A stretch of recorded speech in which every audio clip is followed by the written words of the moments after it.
This conference will by now be recorded. evaluating each year. You know, when we first started, we said, oh, well, we'll do it this year, then we'll see how it is for the following year.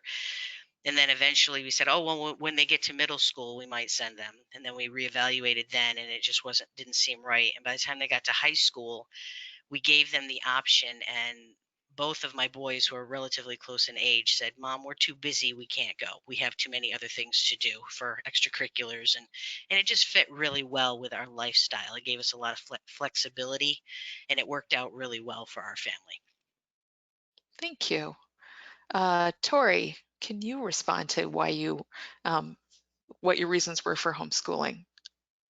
Sure. So my daughter is starting fourth grade this year, and we have homeschooled her since the beginning. So she has never been to school. She didn't go to preschool either, so she's just been home the whole time. And we decided kind of when it got to the point of are we registering her for kindergarten or not, we wanted to really have at least her kindergarten and first grade years kind of continue the way we'd been doing our sort of like preschool activities at home, where it wasn't overly academic. There wasn't any talk of like homework or tests or any sort of stuff like that. It was really open-ended and play-based. And we wanted that to be the environment she was in for her first couple of years. And we kind of, like Deb said, we were like, well, we can reevaluate every year. And if she ever says she really wants to go to school, that's fine. We just, right now we think this is how we want to focus on early learning. So we did that, and it worked out really well. It was a good fit for my daughter and for all of us, and it still is. So we've continued it ever since, and she still says she prefers to be homeschooled. We like that we can choose the curriculums we want, that we can focus on things that are important to us, and that my daughter has a say in what she is interested in learning. That's important to us, that she has some say in what we're going over and what she's doing, and that we can make her learning environment something that's conducive to her focusing the best, her learning the best, whether that's, we'll go out to the backyard and she'll jump on the trampoline, and that's how we practice our math facts, is that she, jumps the answers to the math questions I'm quizzing her on, or she can, hide in her little reading nook and read books there and do her work there. And we can really make her space work for her too, to help her learn the best she can. Thank you. Amy, your reasons for homeschooling. Yeah, so I started working part-time at night in the circulation department of Guilderland when my daughters were about 2 years old and 9 months old. And while I was working there, people were returning books about homeschooling, and honestly, I'd never heard of it before. And I started checking books out about it and started reading, and for about a year or couple of years, I just researched everything about it. It sounded really great. It sounded like something that would work for us, but I still wasn't too sure. And then my daughter, who is now 4, she started asking me what sounds the letters make. A, oh yeah, B, C. And when I said C says, she's like, but Mom, what's the other sound that C makes? I was like, what? Oh, soft C. I forgot about soft C, like science. And I realized that she was ready to learn to read.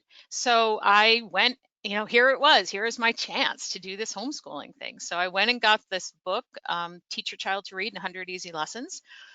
We sat down doing that.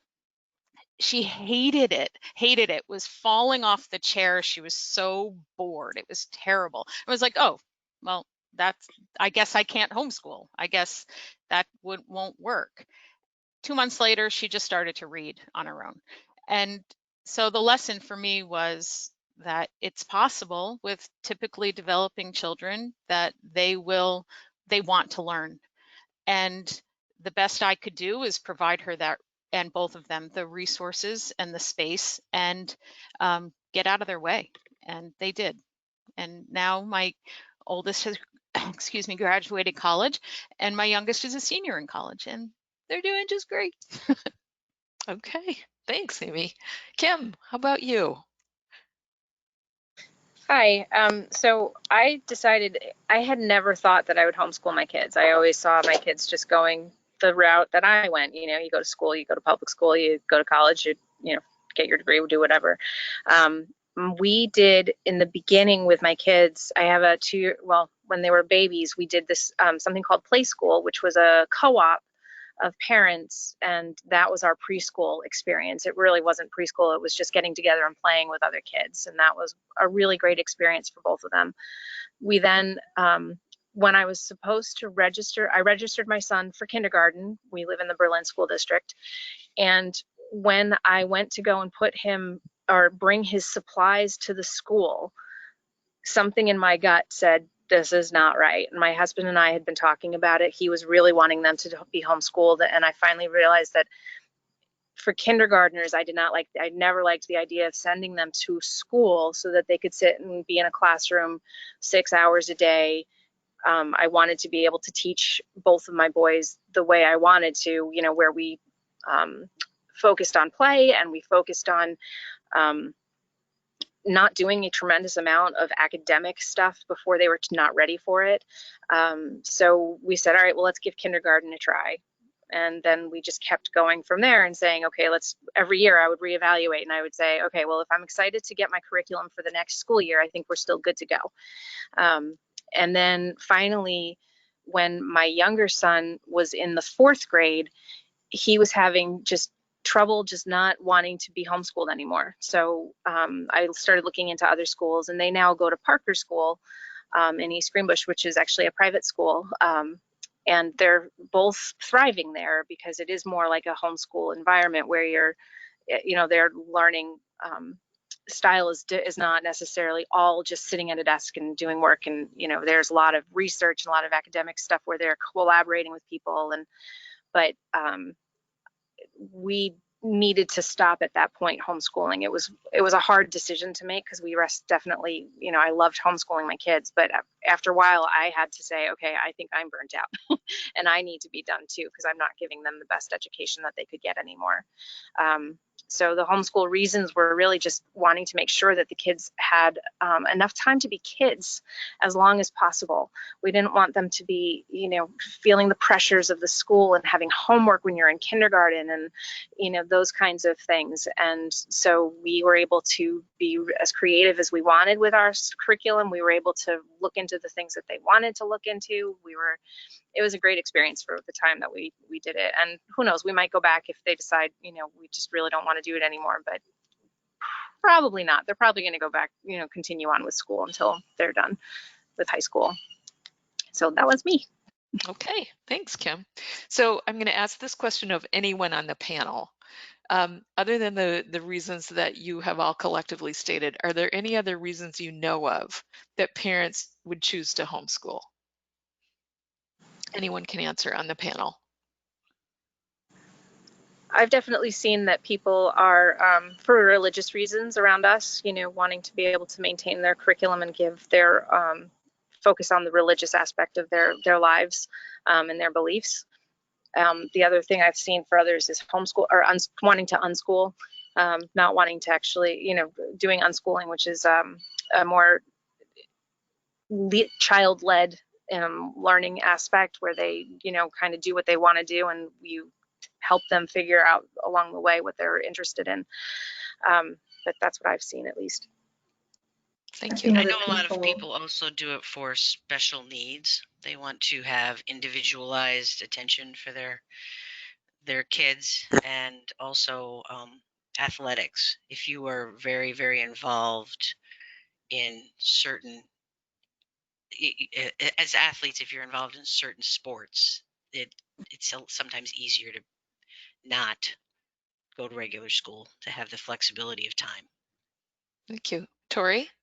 I have some friends who, including among some of these other reasons, but also they want to do a specific education style, like a Waldorf education, but not send the kids to private school. So they do it at home with a certain type of curriculum that they prefer.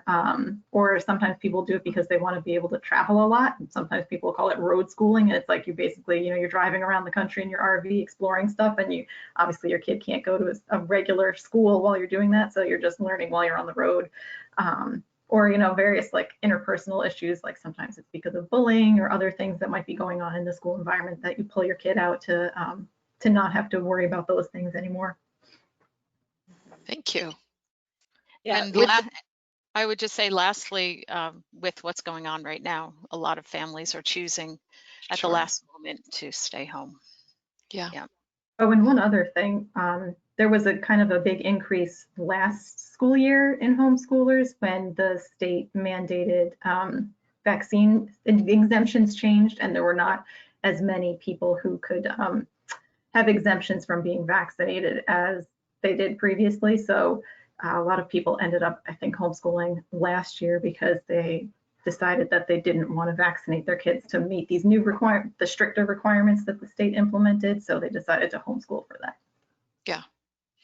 I would add one more, which is that if the parents have a job that requires them to travel, then it's a bit like the road schooling that Tori mentioned, because the parents are traveling, like if they're performers, for example, and doing shows a lot of different places, then that's why they chose to do that with their child, because they couldn't manage regular school and pickups and drop-offs. And also they wanted more time with their child. That was one that I knew. Okay, now back to the individual questions. And Tori, I'm going to start with you. How did you find or determine your curriculum? So when we very first started, like for kindergarten, like I was saying before, and kind of similar to what Kim was saying, like we didn't want it to be overly academic. And that was why we decided to homeschool. So we didn't really have, like we didn't follow a set curriculum when we were doing kindergarten. You know, we did a lot of reading, we did science experiments, we went for nature walks, you know, we just did basic like math facts as we were doing stuff in regular life. But we weren't like picking a curriculum and sitting down and doing school every day, because that was really the whole reason why we homeschooled in the first place, was because we didn't want it to be like that. And since then, we still have never used an all-in-one curriculum that sets out what you're going to do for every subject and you follow that for the whole school year. We're what I guess you would call eclectic homeschoolers, in that we don't follow a particular curriculum or a particular education style for all of the subjects that we're working on. So I've always pulled stuff together from various places. And so now that my daughter's older, you know, we don't, we do use some curriculums for stuff. We use curriculum materials for various subjects, and we have for a few years, but it's not an all-in-one boxed that is just ready to go for the school year. So we end up changing stuff a lot during the school year. Part of what we really like about homeschooling is that if we start working with one curriculum for whatever subject, and turns out that we don't like it, my daughter doesn't like it, I don't like it, it's not working out for us in whatever way, we just drop it and we find something else. So it's really customizable in that we're not following one boxed set of curriculum materials for a whole school year. So in terms of finding them, I have, you know, I always ask friends who are homeschoolers, you know, what kind of stuff they've been using. You can also, there are a lot of helpful Facebook groups. There's a local homeschooling Facebook group that's really active. And then there are some other, like just open to anybody from anywhere Facebook groups. There's a big one called Secular Eclectic Academic Homeschoolers that for me is nice, because we always want secular materials. So that group always is only recommending things that are secular. And, you know, I'll just post something like, does anyone have recommendations for a second grade hands-on science curriculum that's secular? And then, you know, people will post all sorts of comments of things they've used or heard of. And then you start Googling things and you look up the various curriculums and evaluate them based on, like, do I think it's going to work for my daughter and how she likes to learn? Do I think it's going to work for me in terms of how much prep time is involved in the lessons? Because obviously I do work. So I'm not home with her all day, every day. And things that are really involved in terms of parent prep time are not necessarily going to work for me.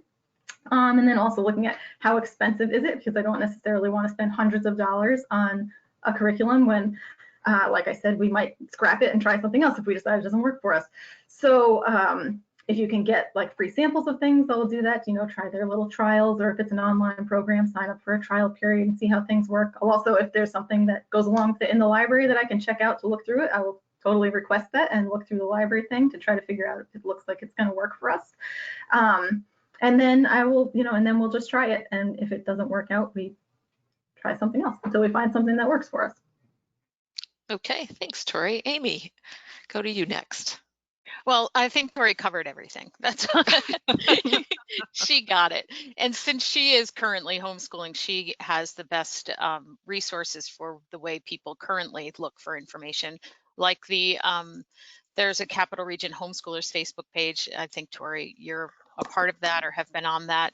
That didn't exist when I was homeschooling. That wasn't how we got our information. So we had listservs, and a lot of it was word of mouth. We would, and you would do your research, and then you would go down the rabbit hole researching every different type of curriculum you were looking for. We were a part of 2 co-ops. One was more supplemental, I considered it. It was, they both met once a week. The more fun one was where we did yoga and cooking and things like that. They didn't have homework for that, but then we were also a part of a more academic homeschool group that we used something along the line of The Well-Trained Mind by Susan Wise Bauer. And what she teaches in there, it's The Well-Trained Mind is a guide to classical education at home. And what that looks at is the trivium. So it considers children learning, you actually teach the same material in 4 years, and then you start over again, and then you start over again. So the trivium says that when they are in elementary school, the grammar stage is when they're building blocks of information. And so you go through history at the grammar stage where they're just kind of memorizing information. And then you get to middle school, the logic stage, where they begin to think more analytically about the material. And then in high school, you go back over the material again, and you're at the rhetoric stage where they learn to write and speak more forcefully and originally about the information. So we followed that with our more academic group with our history, but then they also had English and science, and we used Joy Hakim's The Story of Science books for those, and she also has workbooks.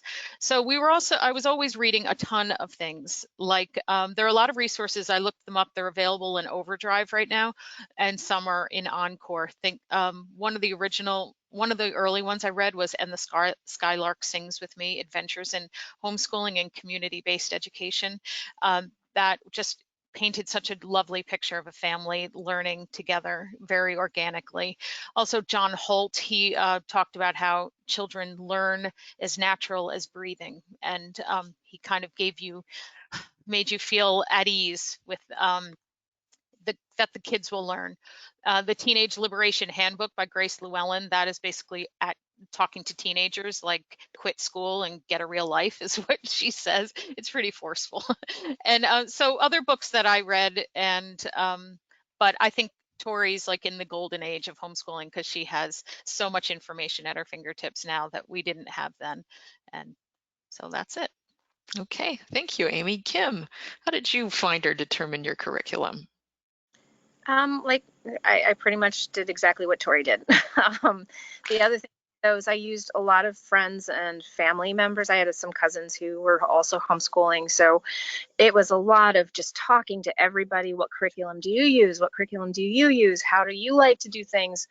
And then people would pass things down to me, and I would look at the stuff, see if I thought it was appropriate for us, and then I would either say, okay, it's free, I'm taking it, let's go, let's give this a try, or I would say, no, this is completely out of our, what we want to do. There is a website that Kathy Duffy, and she rates just about every single homeschool curriculum that you could ever find, and I found that she's pretty accurate in terms of what we had wanted to do. So I did like that website quite a bit.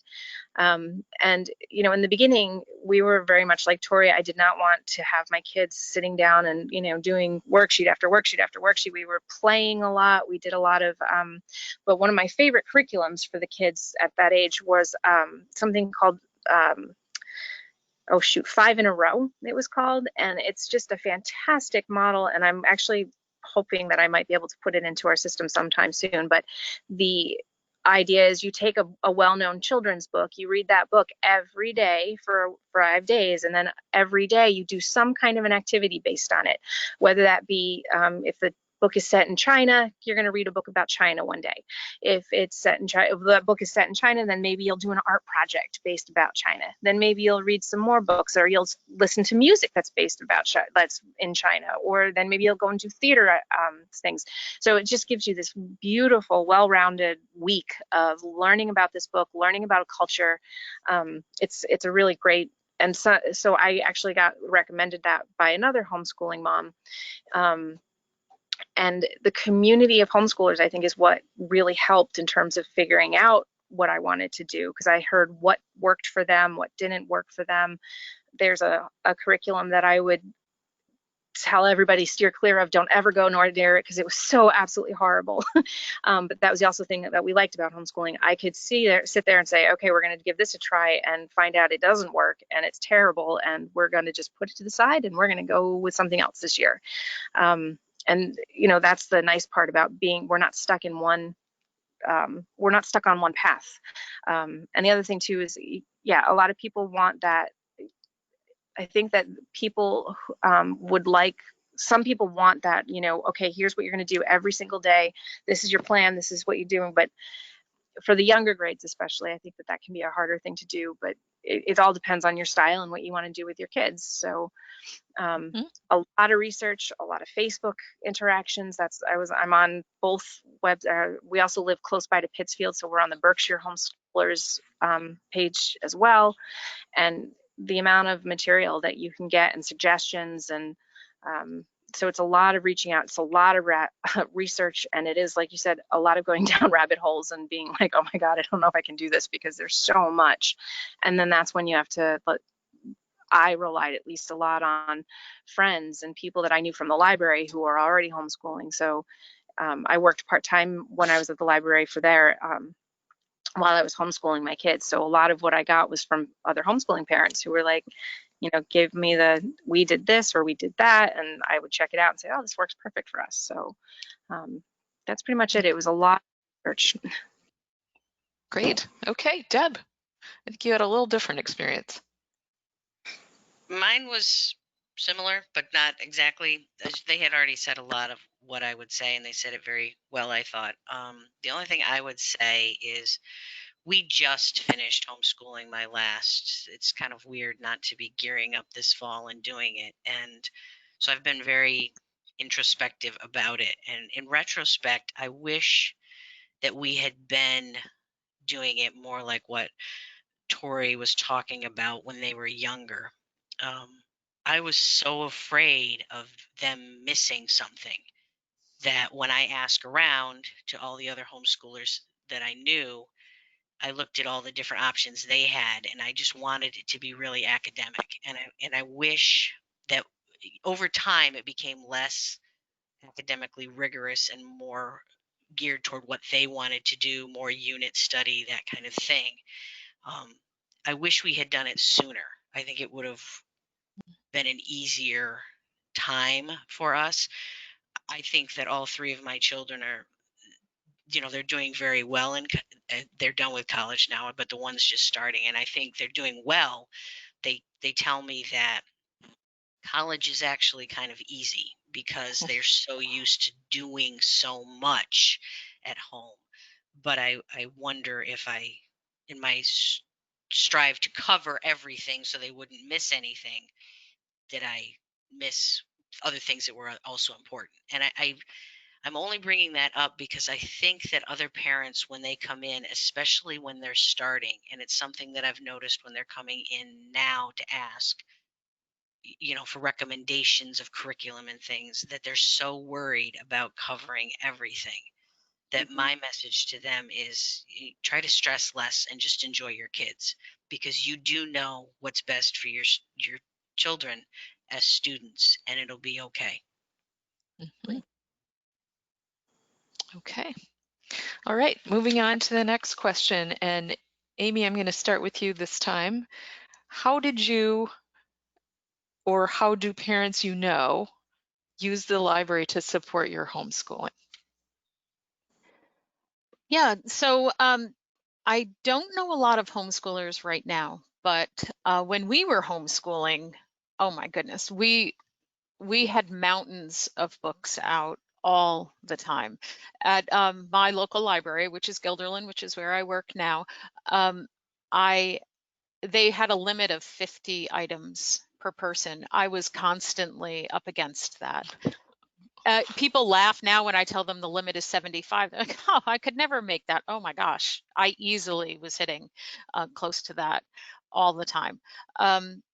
We would need books that supported history, so we needed historical fiction and biographies.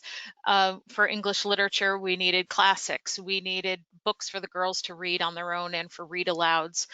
For writing, we were looking for instruction books. All of that can be found online, though. Science, experiments. Now, I mean, you guys have Pinterest. Come on, that was your lives are so much easier. Geography, you know, we needed atlases. Health, we needed to teach health, so we needed cookbooks, books like The Care and Keeping of You, audiobooks for the car. For one of our first groups, when it first started to meet, we met at the Guilderland Library. And so we used it as a meeting space. That was only like once a month. I think we could only use that space once a month, but that was how we first started off meeting there. We were not necessarily regularly using the library for programs, strangely. We were so busy, I mean, with music classes and these other classes that the kids were in, and trips to museums and tours, and I mean, it never stops. Homeschoolers, at least in normal times, typical homeschoolers, I would say, are never home. We're barely home. You get your work done in the morning and then you're out the door. I would suggest, I don't know that any libraries are still charging people for holds. I know that Albany Public did back in the day when I was homeschooling. I don't think they do that anymore, but if any library is still charging for holds, that would negatively affect any homeschoolers in your community. And then also, if being generous with borrowing limits, the more generous you can be, the more it would help out homeschoolers. Thank you, Amy. You're welcome. Kim, how did you use the library, or how do other folks you know who homeschool use the library now? So we definitely use the library for the same thing that Amy was talking about, books on books on books on books. We needed a lot of history stuff. I would supplement everything that we did with books about that subject. So if we were studying the climate in science, I got out tons of books about climate and how climate works, or same thing with history. If we're studying Russia, we're going to get every book out that we can possibly find about Russia. And the ones that I preferred or liked a lot were the books that combined activities and history together. So you could do an activity with your child, and then you could also read about the history and what it is that you're, that activity that you're doing with them. So we just used lots and lots of books. The other thing we also did was, because I worked there, I would suggest certain programs that maybe we could use, like what could we do that would kind of, help us keep moving along in terms of our, what we were learning. But we would go to every program that you could find. And it's true that homeschoolers are rarely home. We were always on the move, doing things, going places. We would do our work, but we would also go. And honestly, the things my kids love the most and can't wait to do again is the library expedition. They thought that that was the best thing in the world. And we came home with hundreds of books because Stephentown, we don't have a limit on how many books you can take out. I think it's no, actually, we don't have a limit.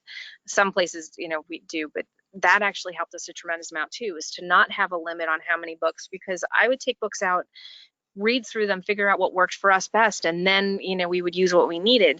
So if you have to limit how many books you have, you might find out of 10 books that you're taking out, you might find only 1 or 2 that are going to work for you. So in order for you to really figure out your curriculum and what you need to teach, it's really important to be able to look at everything that you can possibly find, because that's how, and at least that's how I did it, is you want to look at everything. What's going to work for my kid? What are they going to understand? What's at their reading level? What's not at their reading level? So that's part of it too. And then the social interaction, we ended up we didn't have a specific day when we would get together at the library per se, but that's where we met all of our friends, all of the people that we are close with, and the people who we get together with socially, we met at the library. So the library has just been an incredibly important part of my kids' development. They're there all the time. It's like a second home to them, especially now that I'm the director there, that, we went there I became the director when they were during the last year that we did homeschooling. And it was, we would do hands-on stuff in the morning, and then we would go straight from hands-on stuff in the morning, and then they would do their written work or independent work in the afternoon.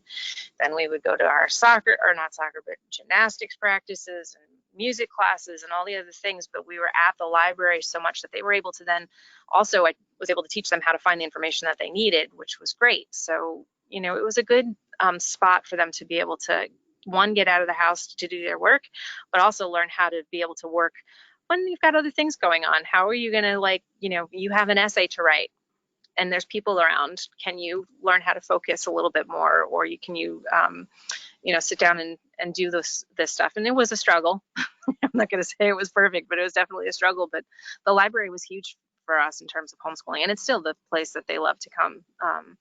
It is a second home, but the resources that we had available to us because of Upper Hudson was just huge.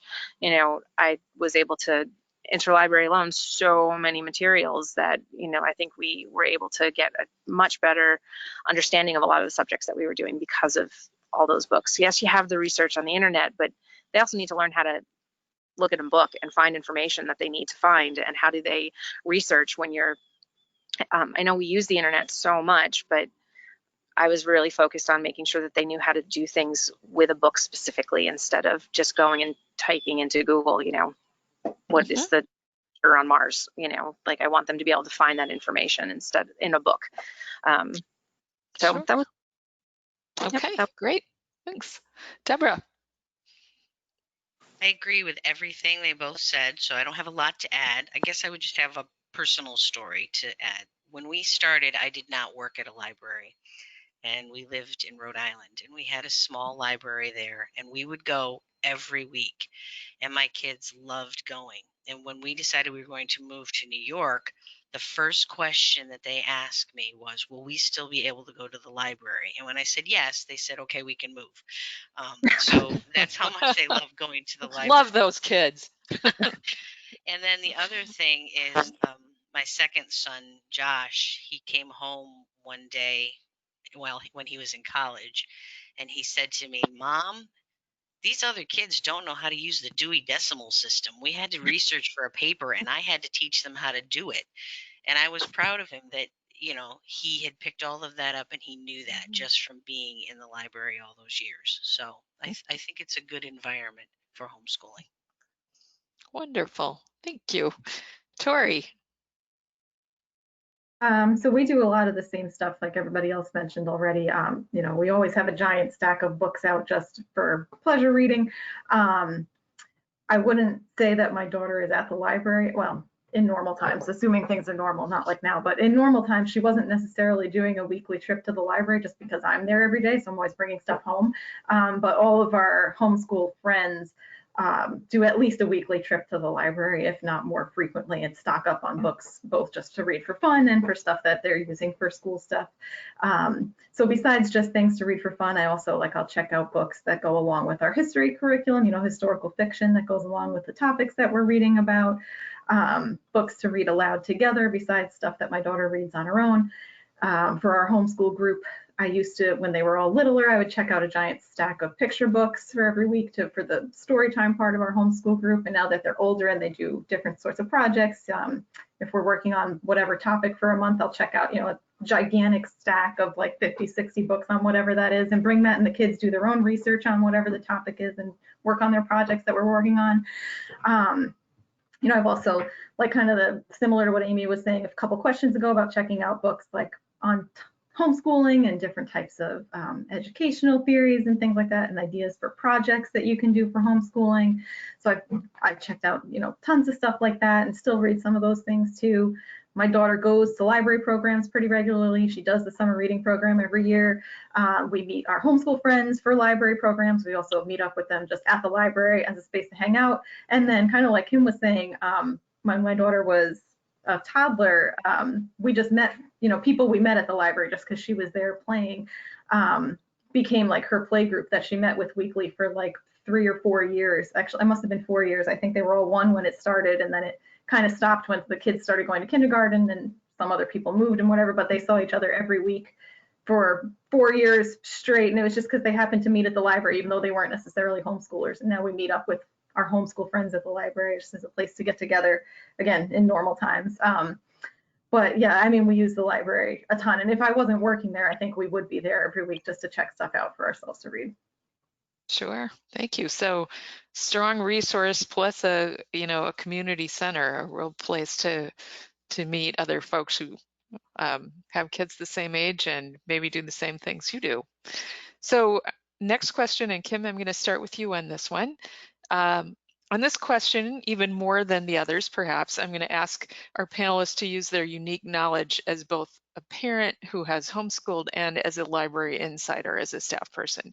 So a little context on this first, and that is that public library service is very broad in scope. There's demand just in youth services to offer early literacy, to offer school age services, teen and tween programs, and all of those in ways that stand apart from traditional schooling. Then there's the strong value of supporting the community school system for an even broader relationship with the school district and supporting, to whatever extent a library chooses to, the school's actual curriculum. So with this in mind, panelists, how should libraries think about prioritizing service to homeschool families? So Kim. So to prioritize for homeschool families, I don't necessarily know that we need to, it shouldn't be on a scale of like, okay, you've got homeschoolers up here, and then we'll work with our, local school districts. But I think that we need to have as much information available as possible and give as many services as possible to the homeschooling families, because we do rely so much on the library for so many things. As a homeschooling mom, our family, we didn't, money was an issue. So going out and buying a $700 curriculum for each child was just not going to happen. So we needed to rely on the library to get the information that we needed. It was having those as much available as possible was what was so important to us.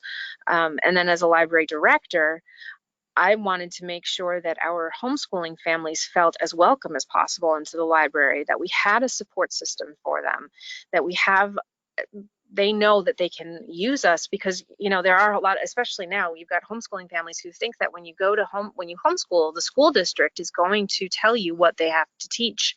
And a lot of people think that the school district is going to be like, okay, well, here's your curriculum, here's what you need to do. And that's not the case. The school district says, okay, you're homeschooling, see you later, have fun. They don't want to have anything to do with the homeschoolers except to make sure that they are doing the work that they're doing, or that they're keeping their kids on track. So we needed a support system somewhere, and the library is where we got that support. So if we didn't have the library, I think we would have been, it would have been a lot harder to homeschool. So I think libraries need to make sure that we prioritize in terms of keeping as many services and being as open and as flexible as we possibly can to give homeschoolers the chance to do other things. Maybe it means we also run some homeschooling programs just for homeschoolers. But the other thing too is that homeschoolers in the community, sometimes they're like, well, especially where we're in Steventown, which is a very small community. There's not a lot of homeschoolers. I mean, there's a lot of homeschoolers, but it's hard to get everybody together because we all live so far away from each other. Local people might be 20-minute drive, so to have us all have time when we can get together in one local place is really, really important too. So I just think that making sure that we're not forgetting that there's homeschoolers out there, and that the homeschoolers need support just as much as the school districts do, and early reading and all of the other stuff, that it's definitely something not to be forgotten, that there's a lot of us out there. And the other thing too is that now that with COVID and all that, you do have a lot of people who are choosing to homeschool because of this, and they do not necessarily want to homeschool. So you have two different groups per se of people who are homeschooling. You've got the homeschoolers who are like, no, we're doing this. This is us. This is how our lives are. And then you've got the ones who are saying, yeah, we're homeschooling only because we don't want to do virtual and I don't want to send my kids to school. And we'll probably send them back to school once things are normal. So we need to be able to support both of those groups and figure out how to get them as many services and help them to understand what homeschooling really means. Mm-hmm. Thank you, Kim. Yep. Okay, Deb, we'll go to you next. One of the things that I think is really important at the library is socialization. It's one of the things that people that don't homeschool often ask homeschoolers, how do you get your kids to be socialized? And as a homeschooler, I think it's actually the opposite. How do you not have them be socialized? And they are actually socialized over a large age group. They don't socialize just with their own age. They're used to dealing with younger kids and adults all at the same time, which I actually think is very healthy for them. So libraries do serve that function very much. And going along with that, I think it's important that homeschool groups, if they want to meet at the library, if the space is available to allow them to do that. It might mean that you might need to change your policies or reevaluate your procedures. What are your meeting room rules? Do they welcome homeschoolers? Are there limits on the items that you can borrow, the numbers? Do we need to eliminate those for homeschoolers? Yeah, most people aren't going to take on 75 items at a time, but homeschoolers definitely will. Are there age limits on your programs? You might want to make that more flexible because homeschoolers are always going to have a wide range of children, not just ones that are in 3rd and 4th grade for your program. I think that's probably one of the most important things. And then also when they come in, try to look for them. You can usually tell because they'll come in with kids in the traditional school time. And you can say, are you homeschooling? Do you need help? Make them feel welcome. Find out how we can help them. What's useful for them. For both the school district and homeschooling, it's an educational bent, but their educational bent might not be the same for each. Thank you, Deb. Tori, go to you next. So a lot of my thoughts have already been said. So to not repeat what everybody else said, I think that they all made really good points so far.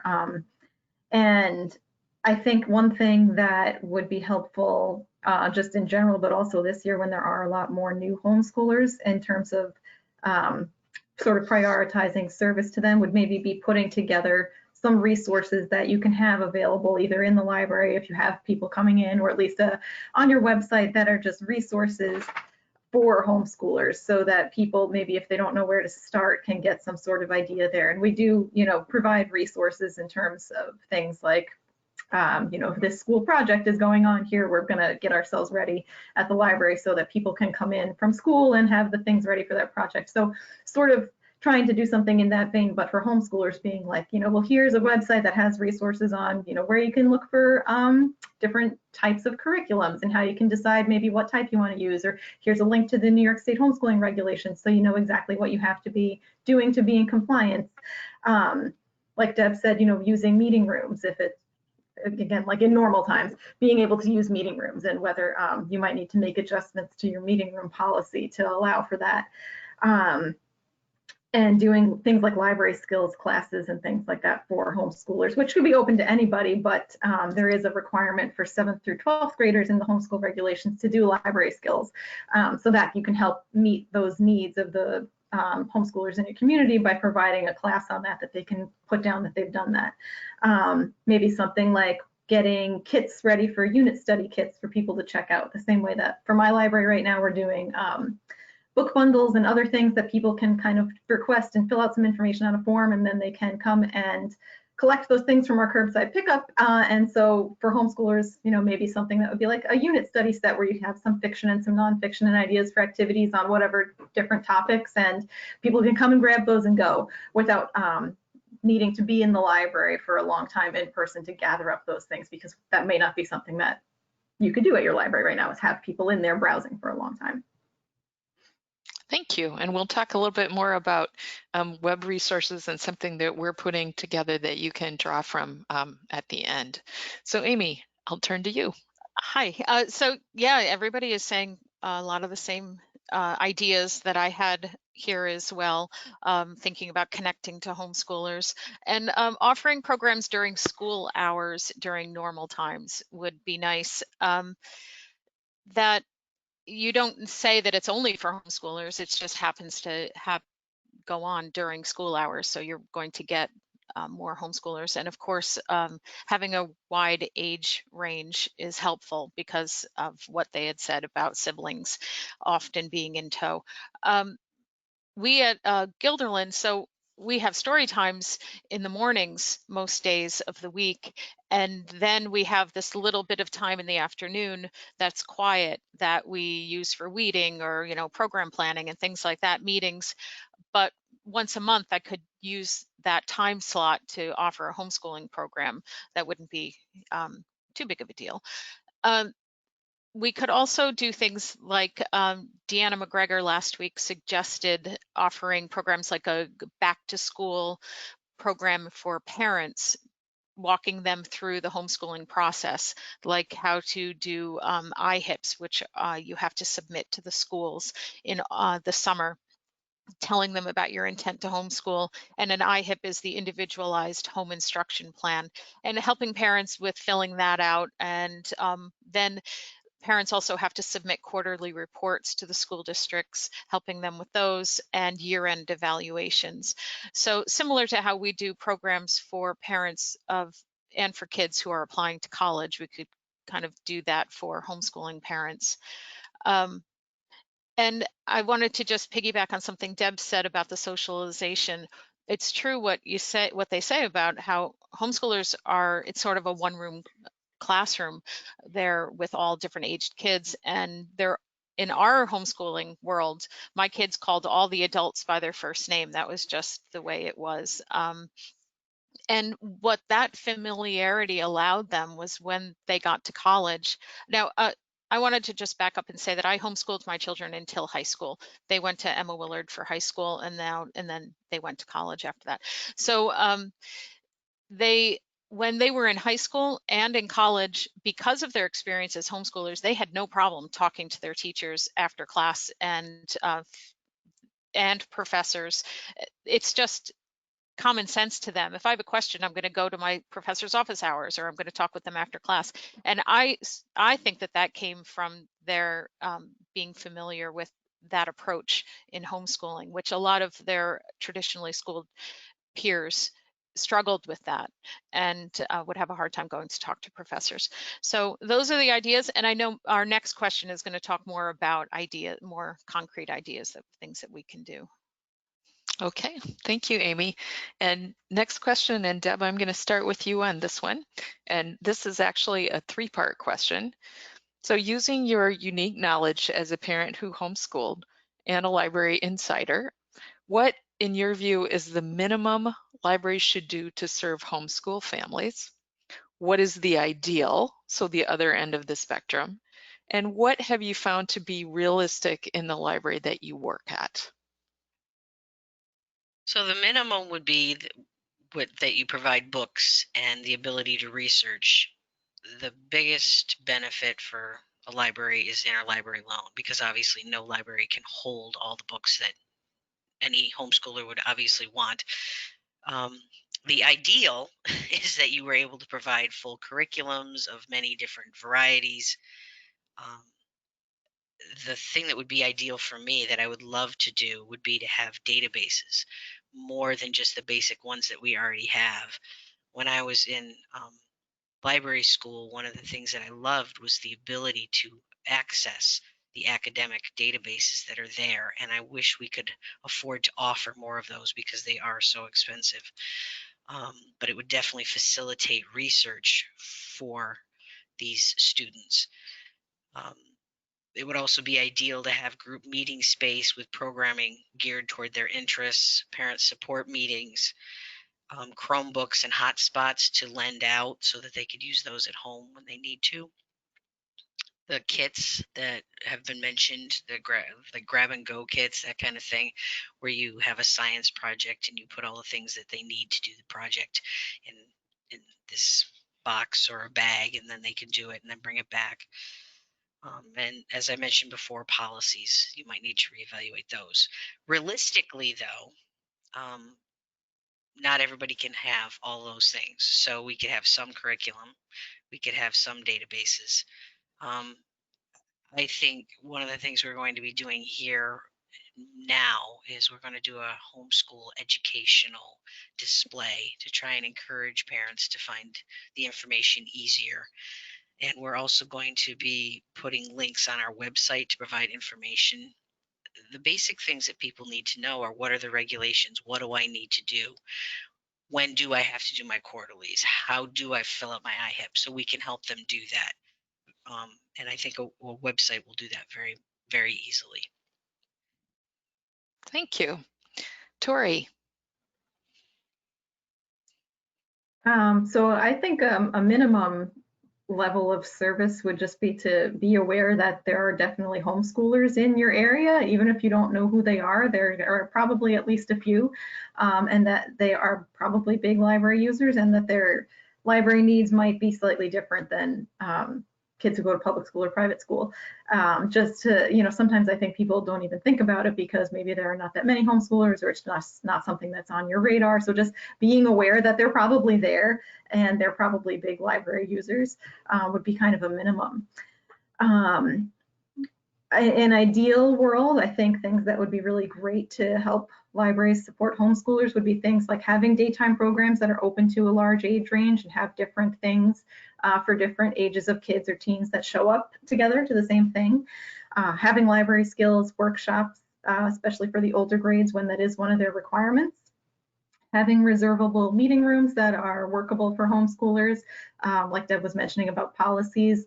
Part of Bethlehem's meeting room policy is that any meeting that you book for one of the rooms has to be open to the public, and it appears on our public calendar so that just anybody who looks at the calendar would see that it's there, could show up, and you wouldn't be able to turn them away, which is not necessarily a bad thing. I think that's, there's a good reason why we have that in our meeting room policy, but like for the homeschool group that my friend and I run, we would never use the library for that purpose, because we would never want just random people possibly showing up to our homeschool group.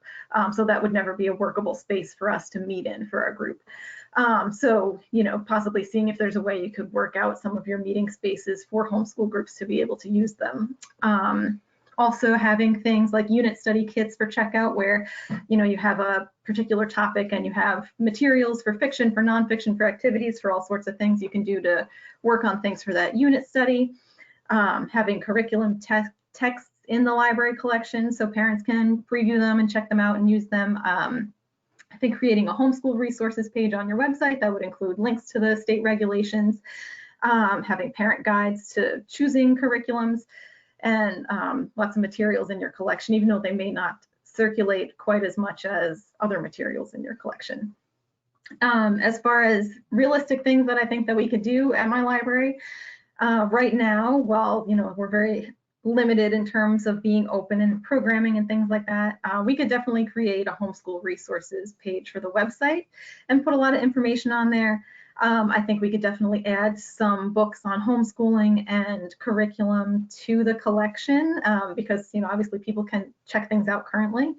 And I think that creating some sorts of unit study kits for checkout would be doable right now too, because people could still pick them up in the curbside, check out the way that they're checking out any other kits and things that we have. And then post-COVID, when things are more normal, I would definitely do some of the daytime programming with wide age ranges. And like Amy said, not necessarily saying it's only for homeschoolers, but that's who you're going to get if you have it during the daytime, and you make sure it's not, well, it's only for 4th through 6th grade, so people feel like they can't bring their whole family. And I would also have the library skills workshops, and that's something that I have done at my library in the past. And obviously it's not happening right now, but I would definitely bring that back when we can have in-person programming again. Okay, thanks, Tori. Amy. Hi. So yeah, we did talk a little before this panel discussion, and we had kind of brainstormed a lot of these ideas. So they were all mentioning similar ideas. So that I have written down, they have mentioned them. So other things might be, Tori mentioned virtual or at-home unit studies and kits that people could pick up, but also creating virtual ones where we have on our website, we have preschool storytime kits and toddler storytime kits, which direct people to either Hoopla or Overdrive or Scholastic Bookflix, which is something we just got.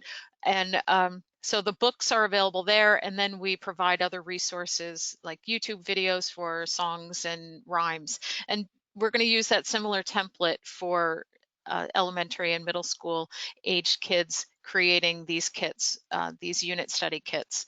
So things like that. So minimally, I would say, yes, be aware of homeschoolers and have a variety of resources for parents, from general homeschooling books to up-to-date materials on various topics. And ideally, in an ideal world, things like those virtual at-home unit studies, programming during the day, book clubs, virtual bookshelves. I don't know if some of you have seen this in other webinars. Teachers are making a lot of these virtual bookshelves, which are just fun on a topic, and you just have a slew of materials that parents can click on. It'll take them over, like I said, to Overdrive or Hoopla. Those are fun to make. And also those parent back to school information sessions. You could do those could be virtual, obviously. Nowadays, you just do a Zoom meeting for those. And realistically, speak to your homeschoolers in your area. Find out about the various curriculums that they are using. There are a variety of curricula. There are like certain styles. Tori mentioned to us the other day about a quiz that you can take to decide what type of homeschooler you are. I just took the quiz last night. It turns out I am predominantly an unschooler, which I was never an unschooler, so that was kind of funny. So there are different resources for different styles, and looking at those, and we can provide, I'm sure we're going to provide some links for folks after the fact, and we can provide information about those. Also book clubs, obviously, book clubs, all homeschoolers would love those. And Deanna McGregor, again, last week had mentioned having on our website things like videos on how to access ebooks and how to search the catalog, even just basic how to search the catalog. You could make a video and post it on your website, teaching patrons how to do that.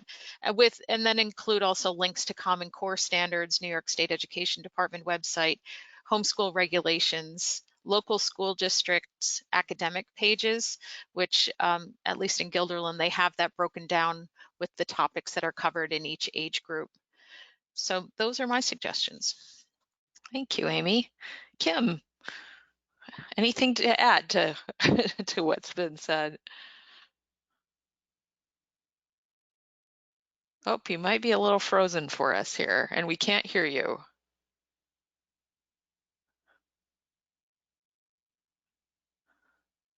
Uh-oh, still frozen? Okay, Kim went out and will come back, I imagine.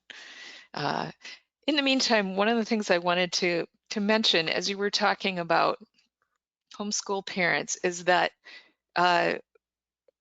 research from maybe Pew Charitable Trust, I don't have it right in my head right now, but it showed that parents of school-age children are some of the most powerful library allies. And if you get parents when their children are young and enlist them as library allies because you're providing such valuable services to them, they stay library allies and they stay your supporters, even after their children are grown. So another reason to, really think about how we can find out what parents need and try to offer it. So Kim, you're still muted. I don't know if you can join us. Go ahead. I can try. Can you guys hear me? Yes, we can hear you. Uh-oh. Can't hear you. Screen is frozen. Okay, we may need to have you enter into the chat box. Unless you want to give it another try. You seem to unfreeze for a moment there. Nope, we don't have it. Okay. All right. Well, we're sorry not to hear from you, Kim, and we'll let you enter into the chat box anything that you wanted to add to that question. So let us now ask the panel. I'm going to ask the panel one last question, and then we'll go through some of the questions in the chat box, and we'll also give you a chance to ask questions verbally, and then we will toss this over to Jack Scott, who's going to tell us all about the web page that the three systems are doing. But first, let me ask the panel one last question, which is, what haven't we covered that would be useful for everyone to know? So I will just let you chime in here if you have something. I would just say that we should remember not to conflate homeschooling with remote learning through the school district, because they're very different things. Even though they're both happening at home, remote learning with the school district is not homeschooling, and it's two separate sets of needs that people may have of the library, particularly because homeschoolers, well, I guess it gets a little bit messy with people who have decided that they're homeschooling this year just because they don't want their kids in school, but they aren't happy with the remote learning that the school is providing, and they're kind of reluctantly homeschooling. But in general, people are homeschooling because they're making a conscious decision to disengage with the school district for their child's education for any variety of reasons that we talked about at the beginning. But it's like somebody said earlier, you know, you send in your IHIP and the school district's like, okay, great, have fun, and you don't have any other interaction with them other than you're sending in your paperwork. And people who are deciding to do remote learning through the school district are making the decision that they do want to stay engaged with the school district and they want the school to provide the curriculum. They're not looking to do that research to find curriculum on their own to put together their entire school year themselves. So they're not necessarily looking for the same thing from the library as homeschoolers are. So even though they're both happening at home, they're not both homeschooling, and it's not the same set of needs that people have. Thank you, Tori. That was good clarification for us. I just wanted to say that one thing is that homeschoolers, they do not do school for the same amount of time that children are in a traditional school setting. I have this chart here, and I will provide it to Mary, and she can put it out to everybody if she'd like. It's coming from the remote learning recommendations during COVID-19 by the Illinois State Board of Education. So it's dated March of 2020. And it's a chart saying how much time they expect children at different ages to actually do schoolwork at home. And at pre-K, it's a minimum of 20 minutes and a maximum of 60 minutes. And it goes up from there. Kindergarten is 30 minutes minimum, 90 minutes maximum. And first to second grade, 45 minutes minimum and 90 minutes maximum. And so it goes up from there, but kids are not learning at home, doing their homeschooling for 5 hours a day. So just to have that in mind, just to realize that. And the other thing is that homeschoolers don't take a day off. Homeschooling is a way of life. I didn't start homeschooling on the day my daughters would have started kindergarten, my oldest. It was from birth. We were always, everything is homeschooling, from cooking to vacations. Our family vacations were things like going to Gettysburg and going to Susan B. Anthony's house and going to Harriet Tubman's grave. These are the things we did for years, and that is very normal. And so those are the types of, just the mindset of homeschoolers. I just thought I'd give you a little insight. That's useful. Thank you, Amy. Going along with what Amy just said, I think people, especially if they're coming from public school and starting to homeschool, are like, well, we finished all of our book work in an hour and a half, and how am I supposed to meet the state requirements for how many hours I need to homeschool for the year? And everybody who's been homeschooling for a long time is like, well, your kids are learning all day long. When they're off reading independently after you finish your book work, or they're watching a documentary, or they're playing Minecraft, they're building and working on 3D design, like they're baking, then they're working on fractions as they're measuring ingredients to bake something, and they're learning life skills from cooking and baking. If they're going out for to walk the dog, that's some physical education, and they're observing stuff in nature. So kids are learning all day long, and you don't have to worry so much about tracking hours and saying, well, we did this many hours of work all day this day, because yeah, maybe you spent, an hour and 45 minutes doing your math workbook and working on a science experiment that was very much set to be, your school experiment for that day, but you're also doing all of this other stuff. And people get very concerned about kind of tracking hours, but you're not thinking about necessarily the kids are learning all day long, whether or not you're sitting down and doing book work or not. And a lot of reason for us that we homeschool is that school learning doesn't have to be sitting at a table doing worksheets. It is all day long. And we don't want it to be condensed into like, well, it's only this time that you're sitting down. And people also forget when they're comparing, well, it only took us 2 hours to go through all of our book work. And kids are in school for 6 hours a day. I mean, there's lunch and there's recess and there's all the time that is spent on classroom management and getting kids ready to all work on something as a group. And there's all the time that is spent literally walking from one room to another to do different activities. And they're not sitting down doing learning stuff for 6 hours a day either. And when you're homeschooling, you don't have to deal with all of that other stuff. You can get all of that book work done really quick and move on to all sorts of other learning experiences as well. Okay. I also think the most basic thing that a parent can teach their child, the most important thing, is that they read. If they can read and understand comprehend what they're reading, then they can find the answer to anything, any problem, any question that they have, which means that you as the parent don't necessarily have to know everything. So don't stress that I don't know everything. I can't tell them everything they might want to know. It can be found out because you have the key ingredient that you need, which is to be able to read. And I think that's true as a librarian when you're giving assistance too. Even if they're asking questions that you don't know the answers to, you can find the answers and you can help them find the answers. And that's part of their learning experience as well. Thank you. I really liked those last additions to what we've learned today. So let's go to the questions. Jennifer Mosier asked, what about programs libraries can offer which will be of benefit to homeschoolers and others? Suggestions on themes and timing are welcome. Virtual, interactive, or in person for when that's an option. So talking about programs that would be of benefit to not just homeschool families, but to other, traditionally schooled families and kids as well. Any thoughts on that, panel?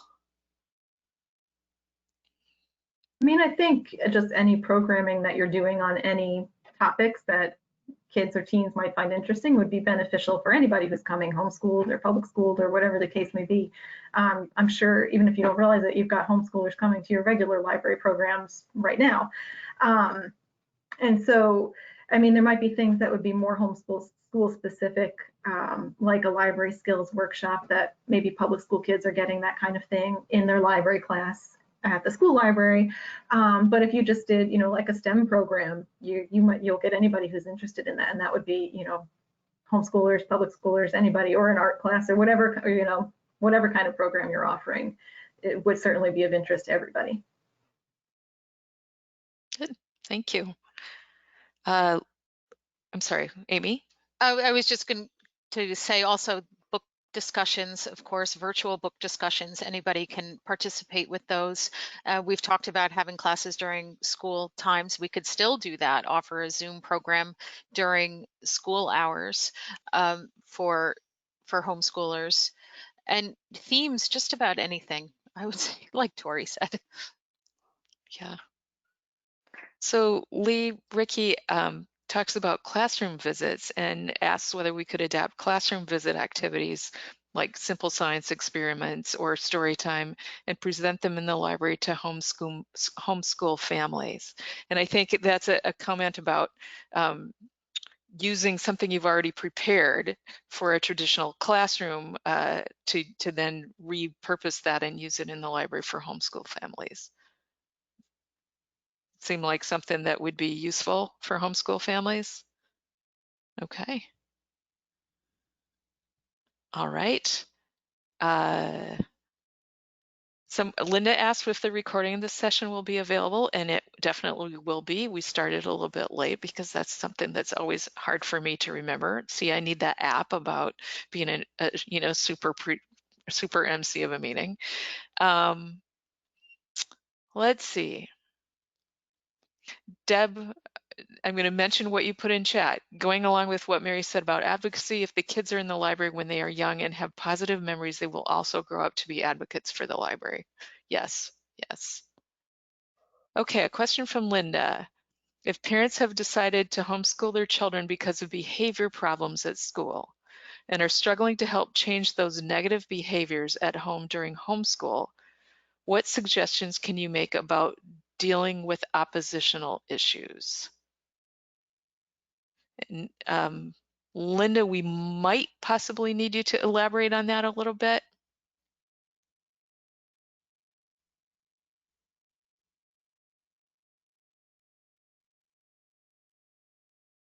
And I think she's adding some information maybe in chat, or if you want to unmute yourself and talk, feel free to do that also.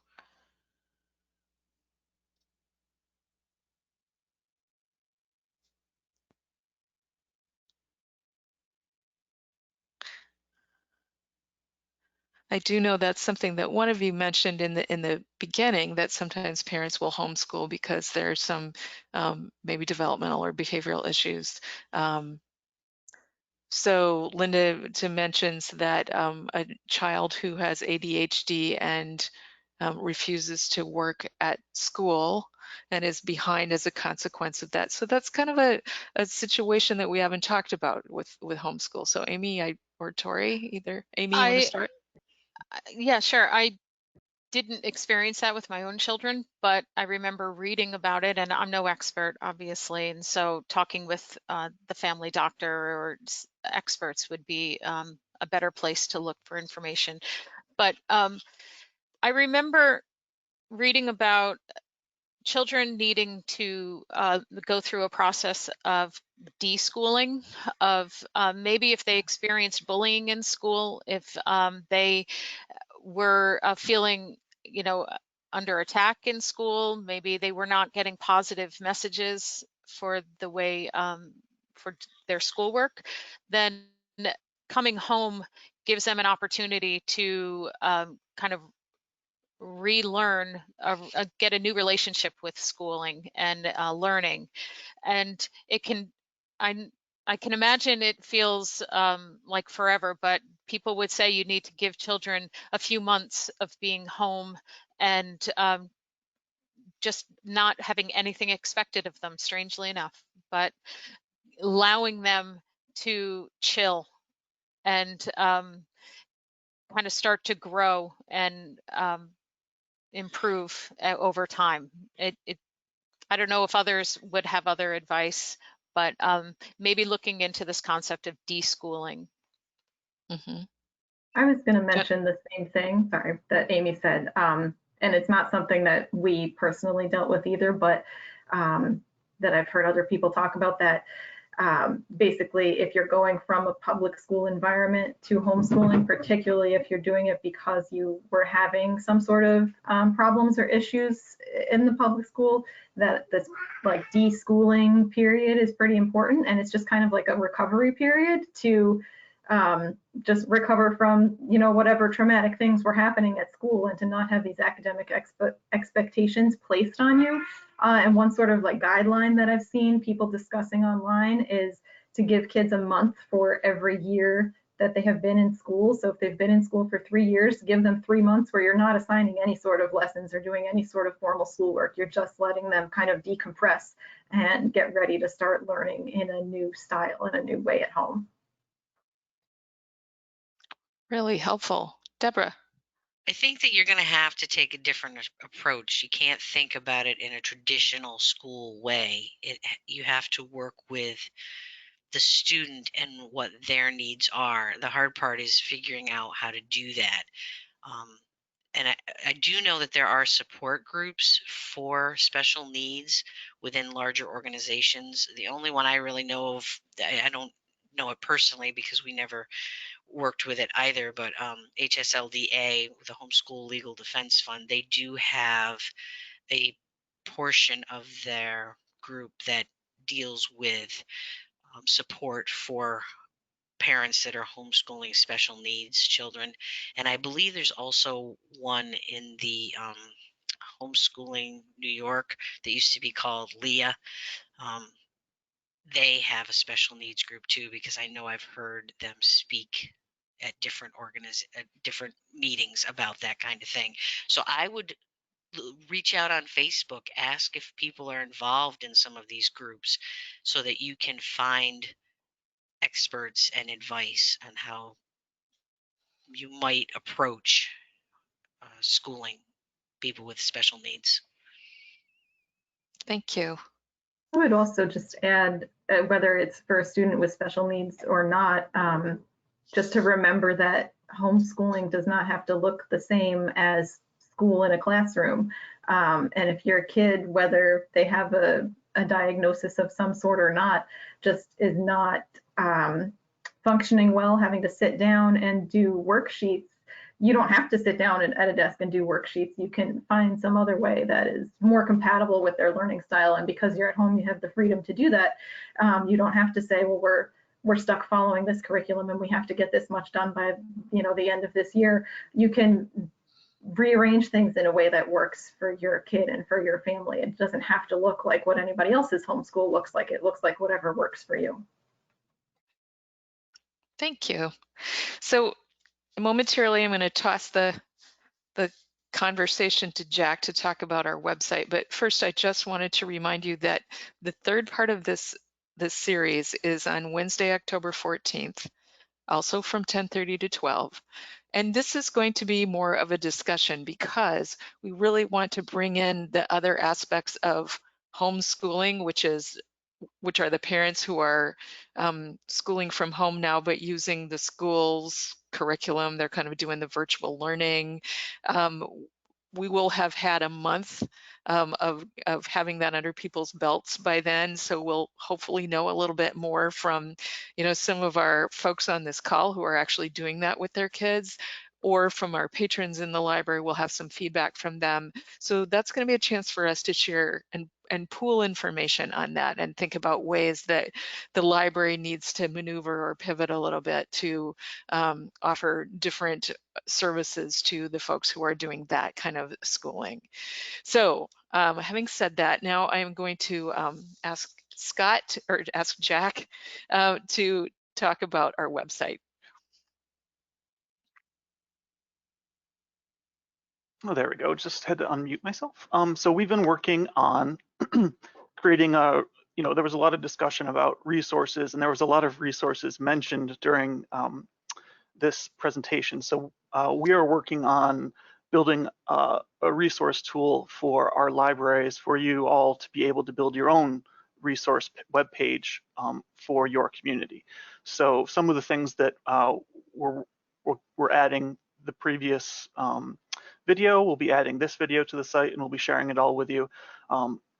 But we also include things such as like what Deb had mentioned about HSLDA, the New York Education Instructions Regulation homepage. We also will include links to LEA on there.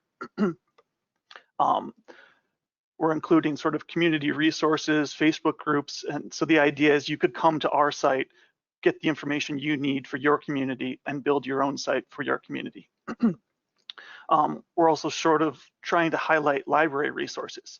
So we'd be happy to help you create a book carousel of homeschool resources in your system.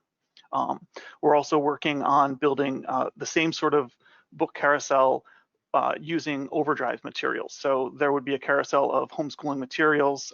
You could also do sort of, there was some really great ideas about sort of creating virtual units. This would be a way you could create a virtual unit for a certain subject. And actually the plugin for WordPress we're using is that links to Overdrive is built by the Guilderland Public Library. So thank you for that. There are also, so I think Mike asked about free resources, and one of the resources that we do, one of the few databases that SALS provides, I don't know about for Hudson, but it's, we only really provide the New York State Gale, but that would be something that you could include on your library resources page. And we're including that. And then the big part is sort of teaching you how to go through this and what materials to add to your website. But please understand, our website is currently a work in progress, and I have pages of notes from just today's meeting that hopefully I'll be adding very soon. So we'll be sharing this link with you. It is hhvlr.sales.edu, and that is our home, hybrid, and virtual learning resource. So the website itself is homeschool heavily focused at the moment, but we also want to include materials for hybrid learners and virtual learners only. If you have any questions, I'd be happy to see what I can do. And just to mention that we'll have links to these on the Upper Hudson page and the Mohawk Valley page as well. It's living on the SALS page, but we'll have a presence on our systems page too. I'll put the link in the chat, sure. We will be sending it out with the rest of the information as well too. Amy. Mary, I should say that John Lorang at Guilderland is the one in our IT department who created that carousel. So yay for John. I also wanted to say that another resource for high schoolers is something, Hudson Valley has something called a college in high school program, which a lot of homeschooling kids who are in high school attend. Schenectady might have a similar program, but they take college classes. They start taking college classes, maybe an English class or a history class, and then they take other classes through there. Someone in the chat had asked about math resources, and my girls used Singapore math up until they went to high school, but a lot of homeschoolers might use that. I'm sure Tori and Deb and Kim used something else or something similar, but Hudson Valley is a good resource for high school classes for any parents who are struggling with different topics. Great, and Deb says ACC does it too, which would be the Adirondack Community College, I'm guessing. Yeah, okay. Yes. Okay, good. Any last questions? Or panelists, any last wisdom to share? I did have a question, Mary. Okay, sure. One of the things that was mentioned was, how libraries can adjust their policies to be more homeschool friendly. And some of the things that were mentioned were increasing, limit rates and opening the public rooms and creating different policies for that. But one of the things that was mentioned a lot of the time was how many materials homeschoolers borrow. And I just wondered if there was any competition with between homeschool families. If everyone's borrowing 75 books and you've got your public school teachers also borrowing like 50 odd picture books, does that ever occur? Is that something we should be thinking about? I would say not necessarily, because one of the things for us, at least, that's nice about homeschooling is we're not necessarily doing the same thing that public school is doing at any given time. So we're not necessarily looking for the same exact topics at the same time as they're looking for them, because we're following our own curriculums and our own plans of study. And we might be the only ones looking for 50 books on Paraguay, on whatever, like at the time that I'm looking for this book.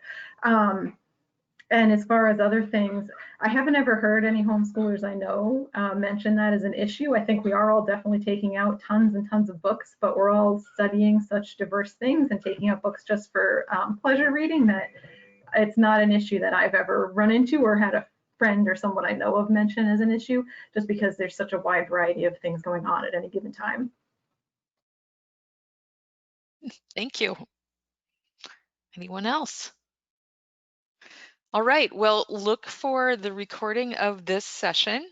I want to thank all of our panelists. I do thank all of our panelists, Deb Flint, Tori Russo, Amy McCarthy, and Kim Ropolo, who had to go. Thank you so much, all of you, for the wisdom that you shared and the practical information for all of us working in libraries and trying to serve our communities. It was just super valuable today. So thank you for your time and for your effort in doing this. And everyone, I hope to see you on October 14th from 10:30 to 12. We will send you the link to this session, and we'll also send you more information for what to think about for that October 14th session so that we can have a good, robust discussion then and pool our learning about what's happening with the folks who are doing virtual schooling or schooling their students at home because of COVID. So with that, thanks again for coming and have a good rest of September.